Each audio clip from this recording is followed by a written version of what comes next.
यो संसारमा आएर प्राप्त गरेको हरेक चिज संसारमै छोडेर जाने हो। आएको नाङ्गै हो, जानी पनि नाङ्गै हो। आउँदाखेरि कञ्चन बनेर आएको हो, तर विकारहरू सबै थपिँदै जान्छ। सानो बच्चा हुँदाखेरिको स्वरूप सम्झनुहोस्, न लोभ थियो, न लालसा थियो, न मोह थियो, न माया थियो, न विभिन्न विकारहरूले स्पर्श गरेका थिए। जब मान्छे बढ्दै जान्छ नि, विकारहरू पनि बढ्दै जान थाल्दछ।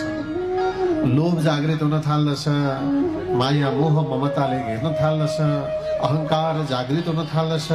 अनेकौं विकारहरूले हामीलाई स्पर्श गर्दै जान्छ। कहिलेसम्म शरीरमा हाम्रा इन्द्रियहरू सक्रिय भइन्जेलसम्म, त्यसपछि फेरि बिस्तारै त्यो विकारहरू हराउँदै जान्छन्। अन्त्य अवस्थामा रहँदै गर्दा त आफ्नै छोरालाई तिमी को हौ भनेर सोध्ने अवस्थामा भगवानले पुर्याइदिनुहुन्छ।